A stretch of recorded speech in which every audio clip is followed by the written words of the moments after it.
দর্শক আপনারা এই যে দেখছেন, এই যে সরিষার পাতায় আপনারা দেখছেন এই যে এরকম স্পট, এই দাগগুলো ভিতরটা মরিচা রঙের, বাইরেরটা হলুদ রঙের, এটাই হচ্ছে সরিষার অল্টারনারিয়া ব্লাইট বা সরিষার পাতা জলসানো রোগ। দর্শক, এই পাতা জলসানো বা অল্টারনারিয়া ব্লাইট রোগ যদি আপনার সরিষার জমিতে হয়ে যায়, আপনার 2 থেকে 3 দিনের মধ্যে সম্পূর্ণ গাছ নষ্ট হয়ে যাবে। আর আপনি যদি বসে থাকেন তাহলে সরিষার ফলন সম্পূর্ণ নষ্ট হয়ে যাবে। সুতরাং এই রোগটি দেখে আপনারা বসে থাকবেন না। আপনারা এই যে দেখতে পাচ্ছেন, এটাই হচ্ছে অল্টারনারিয়া ব্লাইট বা পাতা জলসানো রোগ। আজকের পর্বেই থাকছে এই অল্টারনারিয়া ব্লাইট বা পাতা জলসানো রোগ দমনের সর্বাধুনিক কৌশল। দর্শক আপনারা দেখছেন এই যে সরিষা, এই সরিষা বাংলাদেশের একটি উল্লেখযোগ্য তেল ফসল এবং বাংলাদেশের যে তেলের চাহিদার অনেকটা অংশই পূরণ হয় এই সরিষা দিয়ে। আর এই সরিষা চাষাবাদে আধুনিক জাত নির্বাচন না করায় এবং সরিষার রোগ বালাই পোকা মাকড় দমন সম্পর্কে সঠিক তথ্য এবং সঠিক জ্ঞান না থাকায় আমাদের অনেক কৃষক ভাইরাই কিন্তু এই সরিষা চাষ করে সফল হয় না। তাই কৃষিতেই বিষয় ইউটিউব চ্যানেলে এই সরিষা চাষাবাদের সর্বাধুনিক কৌশল 16টি পর্বে প্রচার করব। দর্শক, এই 16 পর্বের ধারাবাহিকের প্রথম পর্বে থাকবে আমন ও বোরোর মধ্যে চাষযোগ্য স্বল্প জীবনকালীন সরিষার সেরা 2টি জাতের তথ্য। দর্শক, দ্বিতীয় পর্বে থাকবে সর্বোচ্চ ফলনশীল সরিষার সেরা 3টি জাতের তথ্য। দর্শক, তৃতীয় পর্বে থাকবে সরিষা চাষাবাদের সর্বাধুনিক কৌশল। চতুর্থ পর্বে থাকবে সরিষার পাতা ঝলসানো রোগ দমনের সর্বাধুনিক কৌশল। পঞ্চম পর্বে থাকবে সরিষার পরজীবী উদ্ভিদজনিত রোগ দমনের সর্বাধুনিক কৌশল। ষষ্ঠ পর্বে থাকবে সরিষার কাণ্ড পচা রোগ দমনের সর্বাধুনিক কৌশল। সপ্তম পর্বে থাকবে সরিষার একটি মারাত্মক ক্ষতিকর পোকা সরিষার জাপ পোকা বা তুতে পোকা বা অ্যাপিড পোকা দমনের সর্বাধুনিক কৌশল। অষ্টম পর্বে থাকবে সরিষার কাটুই পোকা দমনের সর্বাধুনিক কৌশল। নবম পর্বে থাকবে সরিষার ক্লাবরুট বা বিকৃত মূল রোগ দমনের সর্বাধুনিক কৌশল।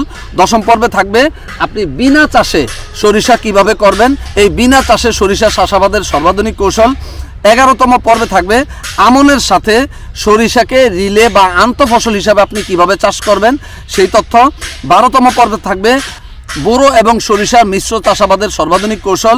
13তম পর্বে থাকবে সরিষা জমিতে মৌবাক্স স্থাপন করবেন আপনি কিভাবে, কারণ আমাদের দেশে এই সরিষার জমিতে এই মৌবাক্স স্থাপন করলে সরিষার ফলন 20 ভাগ বৃদ্ধি পায় এবং পাশাপাশি এই সরিষা জমি থেকে অনেক মধু উৎপাদিত হয়। দর্শক, এই 13তম পর্বে থাকবে এই সরিষা জমিতে মৌবাক্স স্থাপনের সুবিধা অসুবিধা এবং পদ্ধতি এবং আপনি কোথায় এই মৌবাক্সগুলো পাবেন সেই বিষয়ক তথ্য। 14তম পর্বে থাকবে বাংলাদেশ কৃষি গবেষণা বাড়ি উদ্ভাবিত 20টি সরিষা জাতের তথ্য। 15তম পর্বে থাকবে বাংলাদেশ পরমাণু কৃষি গবেষণা বিনা কর্তৃক উদ্ভাবিত 11টি সরিষা জাতের তথ্য।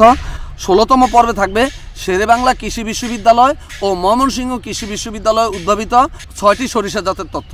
দর্শক, আপনি যদি সরিষা চাষ করে লাভবান হতে চান তাহলে এই 16টি পর্ব দেখা আপনার জন্য অত্যন্ত জরুরি। তাই কৃষিতে বিশ্ব ইউটিউব চ্যানেলটি সাবস্ক্রাইব করে আপনারা এই 16টি পর্ব দেখে সর্বাধুনিক জাতের সর্বাধুনিক পদ্ধতিতে আপনারা এই সরিষা চাষাবাদ করে লাভবান হবেন, এমনটাই প্রত্যাশা জানিয়ে শুরু করছি। আজকে থাকছে 4র্থ পর্ব, আর এই পর্বে আপনারা আজকে দেখবেন সরিষার অল্টারনারিয়া ব্লাইট বা পাতা জলসানো রোগ দমনের সর্বাধুনিক কৌশল। ভিডিওটি না টেনে পুরো ভিডিওটি দেখার বিনীত অনুরোধ রইল। দর্শক, কৃষিতে বিশ্ব ইউটিউব চ্যানেলে বাংলাদেশের সকল ফল ফসল, বাংলাদেশের চাষযোগ্য সকল ফল ফসলের চাষাবাদ সম্বলিত প্রায় 6 শতাধিক ভিডিও রয়েছে। প্রত্যেকটি ভিডিও আধুনিক প্রযুক্তি নির্ভর, যেটি বাংলাদেশ কেন সারা পৃথিবীর কোনো ইউটিউব চ্যানেলেই পাবেন না। তাই কৃষিতে বিশ্ব ইউটিউব চ্যানেলটি এভাবে সাবস্ক্রাইব করে পাশে থাকা বেল আইকনটিতে অল ক্লিক করে সবগুলো ভিডিও নিজে দেখবেন এবং আগেই আপনি সর্বাধুনিক কৃষি প্রযুক্তিগুলো জেনে উপকৃত হবেন। ভিডিওগুলো শেয়ার করে সারা দেশের মানুষের পাশে দাঁড়াবেন। এভাবে একটি একটি করে প্রযুক্তি ছড়িয়ে যাবে সারা দেশের কৃষক ভাইদের কাছে। আসসালামু আলাইকুম, আমি মনিরুজ্জামান, উপসহকারী কৃষি অফিসার, বরুড়া, কুমিল্লা। দর্শক, এই অল্টারনারিয়া ব্রাসিসি নামক ছত্রাক দ্বারা এই অল্টারনারিয়া ব্লাইট রোগ সৃষ্টি হয়। অল্টারনারিয়া দ্বারা আক্রান্ত পাতায় এক কেন্দ্রিক বাদামি রঙের চক্রাকার দাগ পড়ে। প্রাথমিক অবস্থায় সরিষা গাছের নিচে বয়স্ক পাতায় এই রোগের লক্ষণ পরিলক্ষিত হয়। পরবর্তীকালে এই ছত্রাকের আক্রমণে গাছের পাতা কাণ্ড ফলে চক্রাকার কালচে দাগের সৃষ্টি হয়। আক্রমণের মাত্রা বেশি হলে পাতা ঝলসে যায়, ফলে সরিষার ফলন মারাত্মকভাবে বিঘ্নিত হয়। চলুন দর্শক, আমরা এখন জেনে নেই এই পাতায় দাগ রোগের উৎপত্তি স্থল বা বিস্তার। মাটিতে পড়ে থাকা ফসলের পরিত্যক্ত অংশ, আগাছা এবং বিকল্প পোষকের মাধ্যমে এরা বেঁচে থাকে এবং আক্রান্ত বীজ ও বাতাসের মাধ্যমে অল্টারনারিয়া নামক ছত্রাক এক গাছ থেকে অন্য গাছে এবং এক জমি থেকে অন্য জমিতে ছড়িয়ে থাকে। রোগ প্রতিরোধের জন্য দর্শক, রোগ প্রতিরোধ ক্ষমতা সম্পন্ন সরিষার জাত চাষাবাদ করতে হবে, রোগমুক্ত বীজ বপন করতে হবে। মুরগির বীজটা বা সরিষার খোল বীজ বপনের 3 সপ্তাহ আগে জমিতে মিশিয়ে দিতে হবে এবং বীজ শোধন করে বীজ বপন করতে হবে। বীজ বপনের পূর্বে আপনারা প্রাকৃতিক জৈব অণুজীবনাশক 6% AS গ্রুপের জৈব ছত্রাকনাশক দিয়ে বীজ ও মাটি শোধন করতে পারেন। যেমন রয়েছে ইস্পাহানির বায়োমাইসিন 6% AS, এটা প্রতি লিটার পানিতে 1 মিলি হারে আপনারা এই বীজের উপরে স্প্রে করতে পারেন, অথবা রুসোল IPM এর ডাইনামিক 5 গ্রাম 5 মিলি পানি একত্র করে মিশিয়ে আপনারা এই বীজের উপরে স্প্রে করতে পারেন। তাহলে কিন্তু এই রোগটি প্রতিরোধ হবে। এছাড়াও জেংবাং এগ্রিকালচারের অলিগোমাইসিন 10 WP 2 গ্রাম পার লিটার হারে স্প্রে করেন, তাহলে কিন্তু এই রোগটি প্রতিরোধ হবে। এছাড়াও রয়েছে নেটিভ ক্রপ কেয়ারের ডার্মা প্লাস প্রতি লিটার পানিতে 15 গ্রাম হারে মিশিয়ে আপনারা স্প্রে করতে পারেন, অথবা রয়েছে TBS এগ্রোর টাইকো PB, এটা প্রতি কেজি বীজের সাথে 10 গ্রাম হারে স্প্রে করতে পারেন। রয়েছে টাইকো L, এটা প্রতি কেজি বীজের সাথে 5 মিলি হারে স্প্রে করে আপনারা বীজ শোধন করতে পারেন। দর্শক, এছাড়াও বীজ বপনের পূর্বে কার্বক্সিন ও থিরাম কম্বিনেশন গ্রুপের ছত্রাকনাশক প্রোবেক্স অথবা কার্বেন্ডাজিম গ্রুপের ছত্রাকনাশক নুইন, অটোস্টিন, ভ্যান্ডাজিম, অ্যামকোজিম এর যে কোনো একটি প্রতি কেজি বীজের জন্য 2.5 গ্রাম হারে সামান্য পানি দিয়ে বীজের সাথে গায়ে গায়ে লাগিয়ে 2 থেকে 3 ঘন্টা বীজকে রেখে দিবেন। তারপর এই বীজকে বপন করবেন। আগাম বীজ বপন করতে হবে, জমিতে যেন পানি দাঁড়াতে না পারে সেই ব্যবস্থা করতে হবে। একই জমিতে পরপর চাষ করা থেকে বিরত থাকতে হবে। একবার এই রোগের আক্রমণ হলে সেই ক্ষেত্রে পরপর 3 বার চাষ না করাই উত্তম। পরিমিত সেচ ও নিকাশের ব্যবস্থা আছে এরকম জমিতে পর্যাপ্ত জৈব সার দিয়ে চাষাবাদ করবেন। সুষম সার ব্যবহার করতে হবে, তাহলেও কিন্তু আপনার এই রোগটি প্রতিরোধ হবে।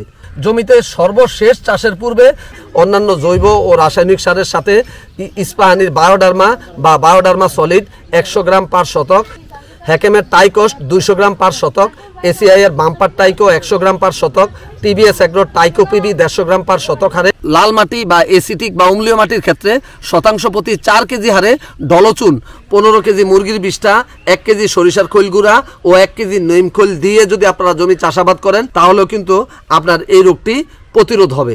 দর্শক, এই ডলচুন আপনারা একবার জমিতে প্রয়োগ করলে পরবর্তী 3 বছর আর প্রয়োগ করতে হবে না। এছাড়াও গ্রীষ্মকালে কয়েকবার জমি চাষ করে প্রখর রোদ্রে কয়েকদিন রোদে শুকিয়ে নিলে এই জীবাণু ধ্বংস হয়।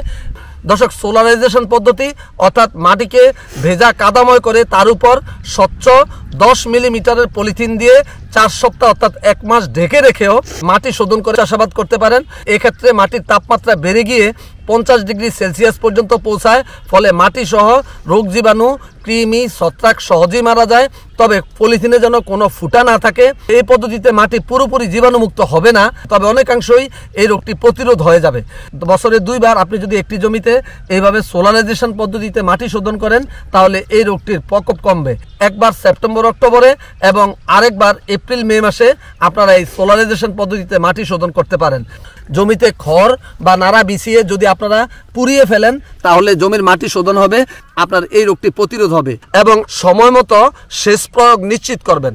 পরিষ্কার পরিচ্ছন্ন চাষাবাদ, এই যে আপনারা দেখছেন কোনো আগাছা নেই, এরকম পরিষ্কার পরিচ্ছন্ন চাষাবাদ করতে হবে, তাহলে আপনার এই সরিষায় অল্টারনারিয়া ব্লাইট বা পাতা জলসানো রোগটি আর হবে না। চলুন দর্শক, আমরা এখন জেনে নেই এই সরিষার অল্টারনারিয়া ব্লাইট বা সরিষার পাতা জলসানো রোগের প্রতিকার। দর্শক, এই রোগ দেখা দেওয়ার সাথে সাথে গাছের গোড়া সহ আক্রান্ত গাছ, ডালপালা, পাতা ইত্যাদি সংগ্রহ করে একত্রে ফুরিয়ে ফেলতে হবে অথবা মাটি চাপা দিয়ে ফেলবেন। প্রতিষেধক হিসাবে অ্যাজোডিরেক্টিন 0.1% গ্রুপের জৈব ছত্রাকনাশক রুসোল IPM এর ফাইটোম্যাক্স 7 মিলি পার লিটার হারে 7 দিন অন্তর অন্তর যদি 2 থেকে 3 বার স্প্রে করেন, তাহলে কিন্তু এই রোগটি দমন হয়ে যাবে। অথবা জৈব অণুজীবনাশক 6% AS গ্রুপের ইস্পাহানের বায়োমাইসিন 6% AS 1 মিলি পার লিটার, অথবা রুসোল IPM এর ডাইনামিক 4 গ্রাম পার লিটার হারে, অথবা জেংবাং এগ্রিকালচারালের অলিগোমাইসিন 10 WP 2 গ্রাম পার লিটার হারে, অথবা নেটিভ ক্রপ কেয়ারের ডার্মা প্লাস 15 গ্রাম পার লিটার হারে 7 দিন পর পর যদি আপনারা স্প্রে করেন, তাহলে কিন্তু এই রোগটি দমন হয়ে যাবে। এছাড়াও টাইকোডার্মা ভিরিডি 0.5 থেকে 1%, বিউবারিয়া বেসিয়ানা 2 থেকে 3%, মেটারাইজিয়াম এনসোপিলা 2 থেকে 3%, টাইকোডার্মা হার্জিনাম 2 থেকে 3% গ্রুপের রুসোল IPM এর রিচার্জ বা লাইকোম্যাক্স যদি প্রতি লিটার পানিতে 3 গ্রাম হারে মিশিয়ে যদি স্প্রে করেন, তাহলে এই রোগটি দমন হয়ে যাবে। অথবা 3% অলিগোস্যাকারিন এসএল ইস্পাহানির বায়োশিল্ড শিল্ড 1 মিলি পার লিটার হারে 2 বার স্প্রে করলে আপনার এই রোগটি দমন হয়ে যাবে।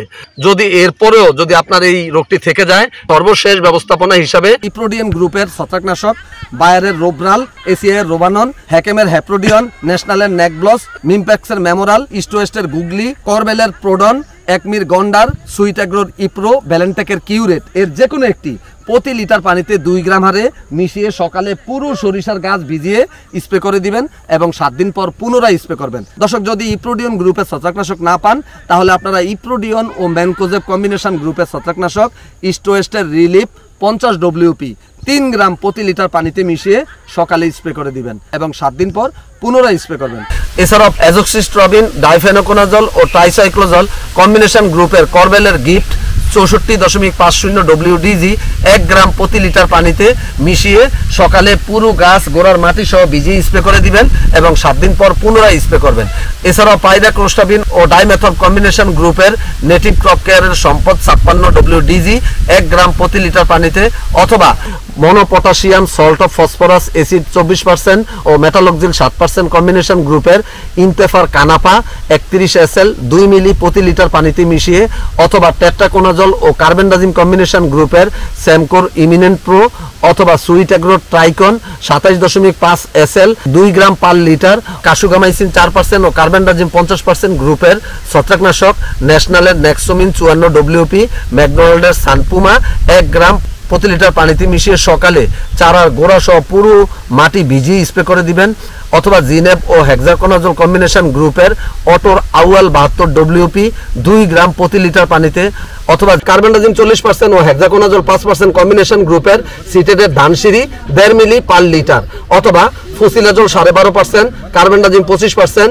গ্রুপের ইয়নের প্রেসার 37.5 SC 1 মিলি পার লিটার অথবা ইপ্রোডিয়ন ও কার্বেন্ডাজিম কম্বিনেশন গ্রুপের সেতুর ইপ্রোজিম, হ্যাকেমের হ্যাপ্রোজিম, গ্যাটকোর গ্র্যাভিটি, ইনতেফার হামা, ইস্টোয়েস্টের বাইপোডাজিম, নেটিভ ক্রপ কেয়ারের প্রাপ্তি, লার্সেনের ডিজিম প্লাস এর যে কোনো একটি 2 গ্রাম পার লিটার অথবা ম্যানকোজের 63% ও কার্বেন্ডাজিম 12% কম্বিনেশন গ্রুপের অটোর কম্পিনিয়ন, এসিআইয়ের ক্যামামিক্স, সিটেডের কার্কোজেব, মিমপ্যাক্সের গোল্ড হোপ, নাপকোর ম্যানসার, লিমিটের এলমেকজিন, ম্যাকডোনাল্ডের সিএম, সুইটাগ্রোর টাইজেব, বাংলাদেশে এগ্রিকালচারের ক্যাশ, স্ট্যান্ডার্ডের ফার্মকোজিম, ক্লিনাগ্রো কার্মিক্স ব্লু এর যে কোনো একটি 2 গ্রাম পার লিটার অথবা ফেনামিনিস্ট্রবিন 10% ও টেবুকোনাজল 10% কম্বিনেশন গ্রুপের ন্যাশনালের আইকার 1 মিলি প্রতি লিটার পানিতে মিশিয়ে অথবা ডাইমেথরফ 9% ও ম্যানকোজেব 60% কম্বিনেশন গ্রুপের পদ্মার অ্যাক্রোবেট এমজেড, ইনতেপার হাসিন অথবা অটোর ফোরাম 2 গ্রাম প্রতি লিটার পানিতে মিশিয়ে অথবা বিসমার্ট থিওজল ও কাসুগামাইসিন কম্বিনেশন গ্রুপের মিমপ্যাক্সের কিমিয়া 21.5 WP 2 গ্রাম প্রতি লিটার পানিতে মিশিয়ে সকালে পুরো গাছ ভিজিয়ে স্প্রে করে দিবেন এবং 7 দিন পর পুনরায় স্প্রে করবেন। তাহলে কিন্তু আপনার দমন হয়ে যাবে এই অল্টারনারিয়া ব্লাইট বা পাতা ঝলসানো রোগ। দর্শক, শেষ করব সরিষা অল্টারনারিয়া ব্লাইট বা পাতা ঝলসানো রোগ দমনের সর্বাধুনিক কৌশল জেনে নিলেন। পঞ্চম পর্বে আসছে সরিষার পরজীবী উদ্ভিদজনিত রোগ দমনের সর্বাধুনিক কৌশল। পঞ্চম পর্বটি দেখার আমন্ত্রণ জানিয়ে শেষ করছি আজকের চতুর্থ পর্ব। আল্লাহ হাফেজ। দর্শক, কৃষিতে বিশ্ব ইউটিউব চ্যানেলে পরামর্শমূলক 6 শতাধিক ভিডিও রয়েছে। সর্বশেষ পরীক্ষিত কৌশল এবং 4th জেনারেশনের কীটনাশক, রোগনাশক এবং হরমোন বা ভিটামিনের তথ্য আপনারা জানতে পারবেন 30টিরও অধিক জৈব বালাইনাশক তৈরির কৌশল। দর্শক, এই কৃষিতেই বিশ্ব ইউটিউব চ্যানেলের সবগুলো ভিডিও নিজেরা দেখবেন এবং ফেসবুকে শেয়ার করে সারা দেশের মানুষের পাশে দাঁড়াবেন। নিশ্চয়ই প্রত্যেকটি উপকারী পরামর্শ শেয়ার করা সদকাতুল জারিয়া।